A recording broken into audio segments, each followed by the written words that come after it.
Hey there, Mr. Redder here. Welcome back to another episode of r/entitled People Stories.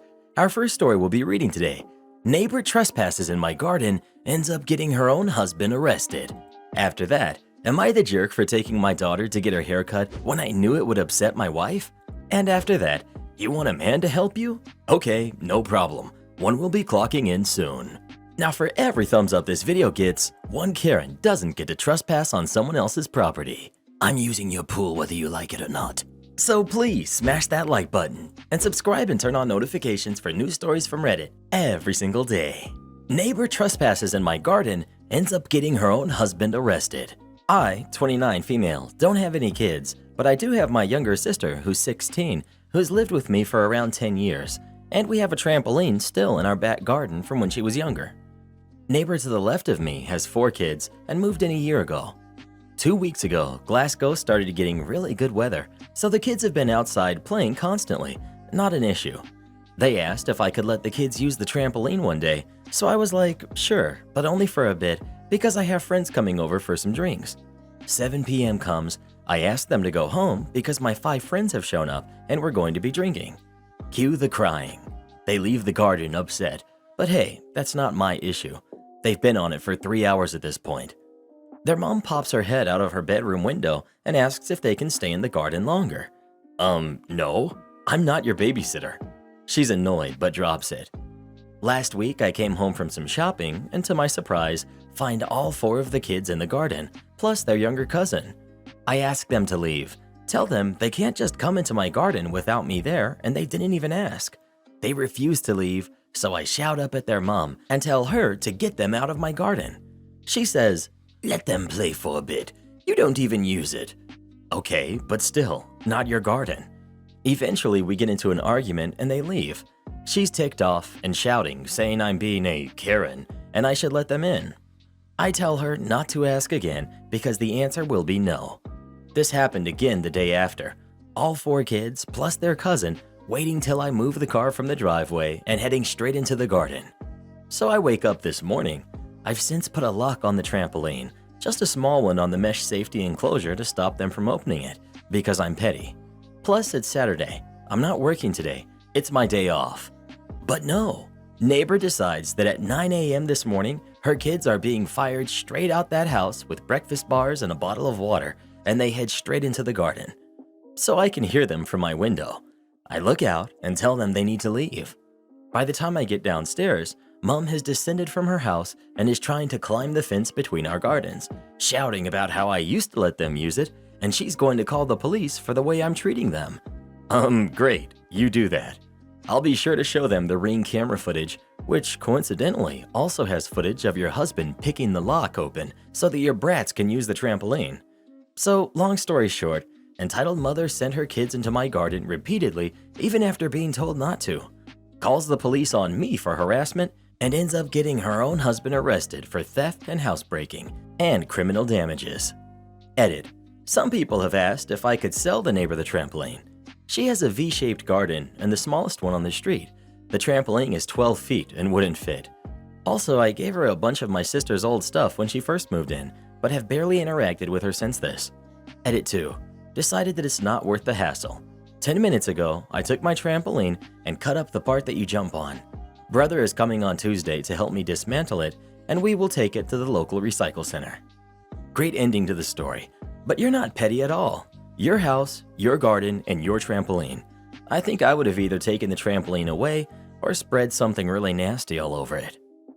Am I the jerk for taking my daughter to get her haircut when I knew it would upset my wife? Me, 29 male, and my wife, 30 female, have a daughter who's 8. We'll call her Anna. Now, Anna has very thick, blonde, and curly hair that my wife adores. Ever since she was a toddler, she had spent hours doing her hair every day, braiding it, straightening it, and styling it in all sorts of ways. Our bathroom cabinets are always filled to the brim with a bunch of hair lotions and oils and creams and other fancy products I don't even know the names of. So I think it's more than fair to say that my wife's a bit obsessed with the whole hair thing. Anna, however, has never been too fond of getting her hair done, or of anything that involves having to sit still for more than a few minutes. Before she got it cut, her hair used to reach past her waist, and while it looked lovely, She hated getting it brushed, and every morning used to be a screaming fest between her and my wife. Lately, she had been begging for a shorter haircut. My wife ignored her whenever the topic was brought up in hopes that she'd just forget about it, but none of that ended up happening. I think Anna realized she was getting nowhere with her mom because she started asking me to take her instead. I was reluctant to at first because I didn't know how my wife would react, but I agreed when I saw just how excited the kid was over something as simple as a haircut. So yesterday, I drove her to the hairdresser, where she got to flip through a lot of magazines and pick a picture of a haircut. And when she chose a really short clipper cut, I knew I was gonna be in deep crap with my wife. At that point though, there was no turning back. I mean, what could I have really done? Told her that no, she can't get the haircut she was so over the moon about, all because her mom wouldn't like it? I couldn't do that. So we went ahead with the haircut, and by the end of it, Anna couldn't stop smiling. She went around the salon showing it off to everyone and even asked me to take a bunch of pictures even though she normally hates having pictures taken. We did get one rude comment from an older woman at the salon, something along the lines of, "You can't even tell if she's a boy or a girl now." But Anna was way too excited about her hair to notice, and if she did notice, she didn't care. When my wife got home from work that day though, things quickly took a turn for the worse. She refused to even look at Anna, locked herself in her room and cried, then got in the car and drove off. It's been a day now and she's still not back. It's honestly starting to worry me. I knew she wouldn't react well to the haircut, but I wasn't expecting her to take it this badly. The kid's upset too, and no matter how much I reassure her, she still thinks she's in trouble for getting her haircut. Am I the jerk? I realized how attached my wife was to Anna's hair, but at the end of the day, I still think it's just hair. The kid's old enough to decide these things for herself, and she was really happy with the haircut, so I don't think I did something wrong here. Not the jerk, but crying, locking herself away, and driving off are not normal responses, even for someone who is really upset. Is something else going on with your wife? Please talk to your wife and get her counseling. I was your kid. I had long, curly, thick strawberry blonde hair that reached past my waist by the time I was 5, and my mom would never let me cut it. It took hours to style, and I hated it. It gave me headaches from the weight, and it was so hot. But my mom got so much attention from my hair. People would stop her in stores and ask to feel my hair, and she would make me wait while people pet my hair and praised me for it. One summer, my grandma took me to get it cut, and it was so liberating. My mom was so upset, and as a 30-something-year-old woman, this is something that I still harbor resentment over. Thank you for seeing your kid as something other than an extension of you or a way for you to get attention. Your wife needs to do some real soul-searching about why she's so attached to your kid's hair. Not the jerk. Well, who do you think is the jerk? OP or his wife? Please let us know. You want a man to help you? Okay, no problem. One will be clocking in soon. This happened 16 years ago. When I was about 20 years old, I was a department manager in a big box hardware store. People said I acted 25, but I didn't even look 18. I saw my fair amount of discrimination. This is the story of one such instance. I managed the paint department. I had 3 associates who worked for me. They loved me as a boss because I bought them a department radio, took the shifts they didn't want, worked Friday close and Saturday mid, so our 2 younger guys could have time off to have fun on Friday nights, and the older gentlemen took early Saturday mornings so they could sleep off their fun. In trade, I gave the older gentleman his ideal schedule. My team was awesome. One day, I was in the department alone, and a lady came up and asked me where she could find the 5-gallon oil-based primer. I let her know that my location didn't carry the 5-gallon size of that primer. She told me that we did and said that it was shelved right there, while suggesting I was too stupid to remember.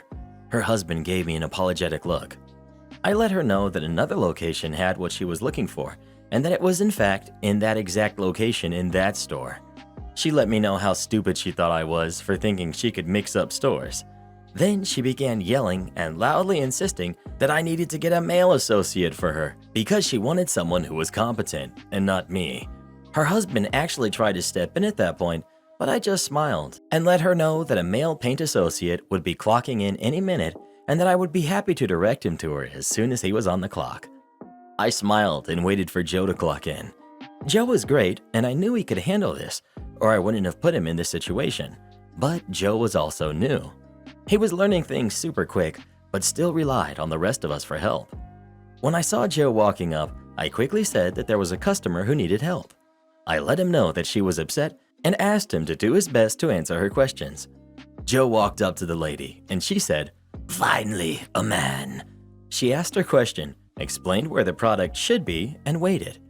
Joe calmly let her know that he had never seen us carry 5-gallon size of oil-based primer, but said he could check with the paint department manager. She was happy and loudly said she was happy to be getting some real help. Joe walked up to me and started to ask me about 5-gallon oil-based primers. The lady quickly walked up and asked him what he was doing. He turned around and said, "This is my manager. She runs this department." The husband laughed out loud, the woman stormed off, and I bought Joe lunch. "You want me to shut up and follow your directions? Okie dokie." This happened around the early 2000s when I was working for my uncle's fencing company. So, customer, Jerk, purchased a newly constructed home, cookie cutter, everything builder grade. The land plots were divided only by fluorescent orange marking spray paint, hardly official. My uncle submitted a bid per the customer's request, and we got the project. We had the lowest bid, around $1,200 lower than the competition. The caveat? We collect full payment up front. Not a deal breaker for customers, as we accept credit card payments. This way, both parties are protected from fraud. During that time, my uncle had just left his previous job as a land surveyor. His specialty? Property line surveying. The estimated property line, marked by the above-mentioned orange spray paint, was nearly 2 feet off of one side of customer A's property.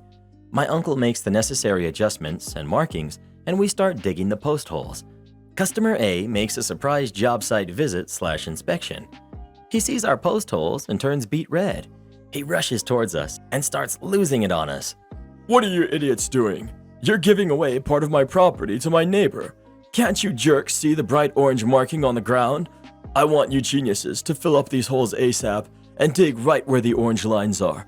I want my fence directly on top of the orange lines." I just about lost it and was about to get in his face. My uncle stops me and he tries to explain. "The orange lines are off." Jerk customer. "I'm the one paying here, not you, so follow my directions." Uncle. "Please let me explain." Jerk customer. No.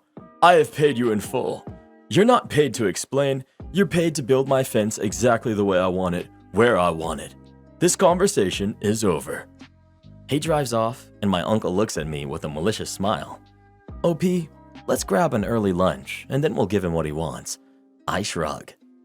Over lunch, he calls my aunt, his secretary, to have her draft a new work order, contract.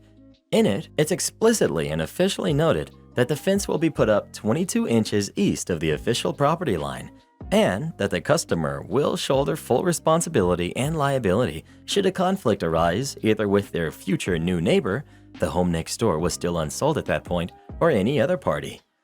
Aunt emails the contract to customer A. My uncle and I have our 2-martini lunch hour. Aunt calls and says customer A has signed and emailed the new contract back to her. And now that we have a paper trail, we go back to the site and continue working. That same afternoon, customer A pays us another visit and says, "Just checking to see if you decided to follow my instructions. You idiots didn't wait for me to sign the new contract before resuming work, did you?" Me. "We sure did." As he turned around to leave, I can hear him mouth something off. "Idiots." Upon completion, 3 days later, he signs off that the work was satisfactory. He was still in jerk mode, refusing to acknowledge either my uncle or I when we thanked him for his business. 4 months later, he contacts my uncle again, requesting for him to bid on a new project. Yep, you guessed it, to move the existing fence on top of the official property line. We gave him an unreasonably high bid and still secured the project. This time around, he was a teddy bear throughout the entire project. Am I the jerk for explaining how to split rent? I know I'm right, but I need someone to tell me that I'm right, because it's really hard for me to believe that anyone would have a problem with this. My wife and I have no kids and we both work. I make about twice what she does now, but previously she was being paid less, so I was making more than twice her. We keep our finances separate. Because it's just us two, our household expenses are low, and I out-earned my wife significantly, so I told her she can pick up the tab on going out to restaurants and stuff here and there, and I'll cover all the rent and household expenses. Hence, we never really needed to exchange money. However, since my wife got a raise, we've decided to move to a little fancier, more expensive place. And I asked her if she would be willing to split rent and household expenses 2-to-1 with me. She said sure. We signed a 12-month lease, and I told her I'll pay rent for 2 months and she'll pay every third month, and that'll be a 2-1 split. That's where the trouble began. She wants to transfer 1/3 rent every month to me. I don't have a problem with this in principle, but I wanted to know why she wanted to do a transfer every month when it was just simpler for her to pay every 3 months. That's 4 payments instead of 12. She told me, and I'm still in disbelief, that she'd pay more that way because she'd be paying the full rent. I told her no, because she's paying it every 3 months. She simply did not believe me. I asked her if her account would go overdraft or some other balance issue, and if it would make her pay a fee. She said no. So I grabbed Monopoly money and said, "Our rent is $3. I will pay $2 every month from my stack, and you pay $1. Then I will pay for 2 months total, and you pay for 1 month. We'll count how much we each paid in the end." Finally, she understood. And then she got mad at me for mansplaining basic math with Monopoly money. I nearly choked and told her explaining 3rd grade math to an adult is not mansplaining. It's a failure of our educational system. She's still mad at me. Am I the jerk? Not the jerk. This is not mansplaining, but you do sound a little condescending. By the way, why is it simpler for her to pay the rent for you both every 3 months rather than auto-pay from one account every month and auto-transfer her share to you every month? Her approach seems simpler and less likely to lead to missed payments. I mean, in principle, you're not wrong, but you're the jerk for wanting to split rent in an obnoxious way. Her way is better. You're the jerk. You weren't wrong in your logic, but you failed in the human/relational aspect of this. Everyone will have a moment of being a jerk, especially within a relationship. Your wife had a dumb moment, and clearly she was embarrassed and her feelings were hurt in your obnoxious indignation of her terrible math. Why couldn't you simply say, "I'm sorry, honey, I didn't mean to hurt your feelings, I just wanted you to understand me"? You quadrupling down on something so stupid makes me believe that this is how you act and respond to any of her goofs. Everyone has dumb moments, especially within relationships. It wouldn't hurt you to have patience and compassion for your wife. Life is hard enough. No one wants to come home to an overly emotional, condescending jerk every day. Well, who do you think is the jerk? OP or his wife? Please let us know. Sometimes it's not about what we're saying, but more so how we're saying it. If you love someone, speak to them in a loving way and you'll never go wrong. Am I the jerk for refusing to babysit the golden child's baby after he disowned me for being adopted? I, 20, femme, was adopted when I was 16 by my half-brother and his wife, who were in their late 30s at the time. They already had 6 kids when they adopted me, but it was never an issue. They have treated me like their own kid since they met me and later adopted me. So did all their other kids, except for one, their golden child, who is only 4 months older than me. We will call him Chad. Chad has always been an insensitive jerk to literally everyone, including our other siblings. He would literally fight with our sister, say horrible and mean things to everyone, and get away with it. He also had extreme anger issues that would result in broken doors, holes in the walls, etc. He also got to do everything me and my sister were never able to do. Got a free car, go out at night, etc.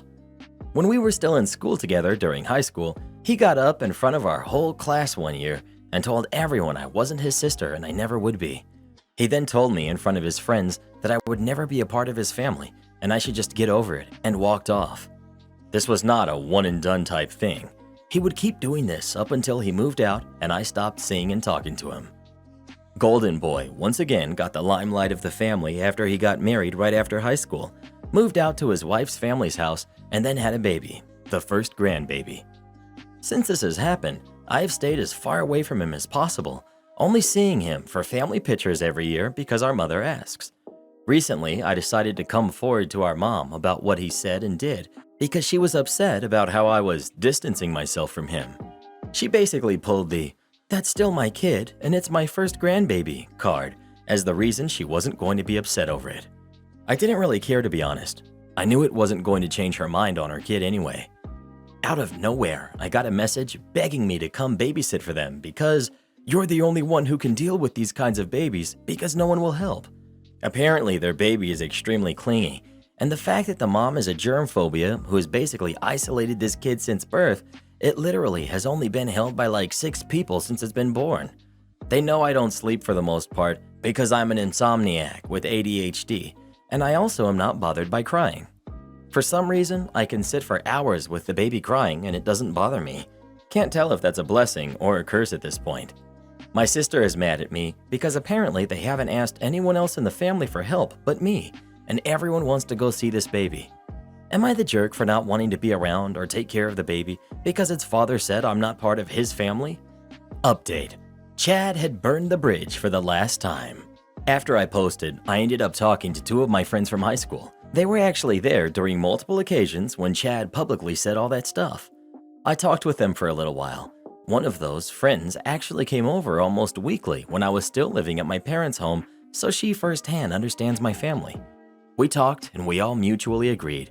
I go this once, see if we can't mend things. If not, I can tell my mom and sister I tried and we are done with the whole thing. And if the whole negative thing with my family keeps up, I will cut them off for good. So I accepted to go babysit.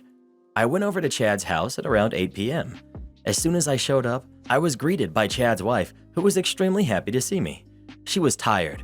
You could just tell she had the "I have a 1-year-old" face going on.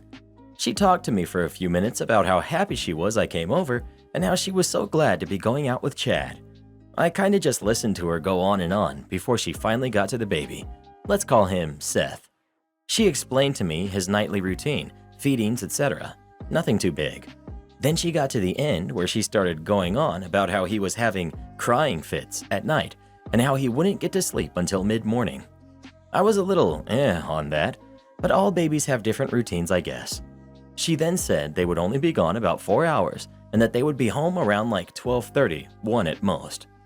After this, Chad shows up from their room, literally starts talking to his wife, looks at me, and then just kinda looks me over for a minute and gives me a small wave and nod before heading out of the house. His wife follows and simply tells me to call or text if I need anything. For a minute, I was just stunned, but went to work to see Seth, which was odd because it was my first time seeing him in person and not in the photos that are hung around our parents' house. In person, he's the cutest little baby ever. He was fine the whole time, and he only cried because there was no one in the room. By this time, it was around 11:30, almost 12. I would check the clock every few minutes just to see what time it was. 12:30 rolled around, and I'm like, should I text them? And I'm like, no, let me give them another few minutes until I need to text them. I ended up texting both of them at 1, asking where they were, because they did say that they would be home by now. I got no reply from either of them. They finally show up at 3 in the morning. I'm livid at this point. Not even over having to take care of Seth for a longer period of time, but just because they never texted me back. Like, what if there was an emergency or something? They walk into the living room, and I'm just like, I texted asking where y'all were, and no one answered. And Chad's wife starts saying that, oh, Chad said it was fine, and that it would only be an hour more. And I was like, you know what, it's fine, whatever. Seth is sleeping. She looks at me all weird, and I rolled my eyes and say, he cries at night because he gets lonely, he's clingy. Just let him know that you're in the room when he starts crying, and he will go right back to sleep. I started to walk out with my stuff, as I was right about to walk completely past Chad when I turned around and was like, so you aren't going to say anything to me? After I looked after your kid for like 7 hours now? He snorted at me and was like, no, my wife is the one who talked me into this anyway. Upset at this point, I said, so this wasn't, I don't know, possibly a way to be able to apologize for high school? Or maybe all those other times you decided to outcast me from the family? Because I was under the impression that maybe you wanted to patch things up because of you asking me of all people to watch your kid. He sat there for a minute and just said, why should I apologize? Because literally nothing from high school has changed. Man, you really do need to grow up and understand that me and my wife aren't going to cater to you like mom and dad did because you're adopted. You ain't our family, and you won't ever be. At this point, I just got in my car and left. I ended up texting my mom about all of it, thinking she would get it in the morning when she woke up. No, of course she had to be awake. She apparently told Chad's wife about the conversation we had about all the stuff Chad had said and done to me in school. Apparently, his wife felt bad because she had an adopted sister too and felt horrible that Chad had done and said all those things. Apparently, mom didn't know about Chad asking about the babysitting thing until now, and she started talking to the wife, who is now upset. Apparently, she thought Chad would have changed since then and didn't think he would act the way he did when I left. I told my mom that I'm done with him and that if something ever happened with Seth, then I would be there, but I was done with them until that happens. Way things are going, I will most likely be cutting my whole family off because this isn't worth the stress anymore. Not the jerk. I would send them your hourly rates you would charge for the work. When Chad tries to pull the family card, say clearly that he has always publicly announced that you are not his sister and never will be, so you are only keeping Chad's word. Not the jerk at all. Stand your ground. You do not owe Chad anything. He took action, now he has to face the consequences. Just keep repeating. He said that I was not a part of his family and never would be. Therefore, I owe him nothing. This is not open for discussion. My decision is final. I say this gently, but your adopted parents aren't as great as you think they are. Treating your kids differently, showering gifts and praise on 1 out of 7 kids, and allowing one to be a jerk to the rest is horrible. And I'm sorry they knew way better before you sat your mom down and told her. She has always known and looked the other way. My wife wants to pay off her student loan debt with the $20,000 I have saved in a bank account for our future kids. I had some money saved before I even met her. I think around that time it was $3,000. I'll get to the reason I was saving later. I had originally planned to tell her when we started dating because I was head over heels, but my dad told me otherwise. Said it was a bad idea to reveal a large amount of money in a barely formed relationship. So I listened and kept my mouth shut. So here we are 8 years later. Married, but no kids, and living in a decent-sized apartment. I decided it was time to let her know. Not out of the blue, but it had been on my mind lately. She was ecstatic. She said how much of a genius I was and that this money would help pay off her student loan debt and we could vacation, she could quit her job, etc. I kinda gave her a look and said I didn't plan to have the money used yet. We weren't struggling by any means, and I'd rather not be the sole breadwinner. She got upset and asked why I would tell her this if I wasn't planning to use it. I told her because she's my wife, and after 8 years, I hoped she wouldn't act like that. I wanted the money used for our kids' education and life because I struggled growing up and wanted to ensure it wasn't like that for them, like a boost in life. She got even more livid and said she didn't even want kids if all that money was going to them. I said fine and that I donated instead. She got so angry that she slammed the bedroom door in my face, screaming on the other side. I screamed back, not understanding why she was being this way. She said that I could pay her student loans, but instead I was being selfish for kids we don't even have. This is exactly what I was afraid would happen. Am I the jerk? Edit. It's not that she thought we could do all of those things she mentioned. She was suggesting stuff. I might have worded it badly. Quit her job on $20,000? Does she have no concept of money? Not the jerk. But consider separate finances if she decides to not stop carrying on this mistreatment.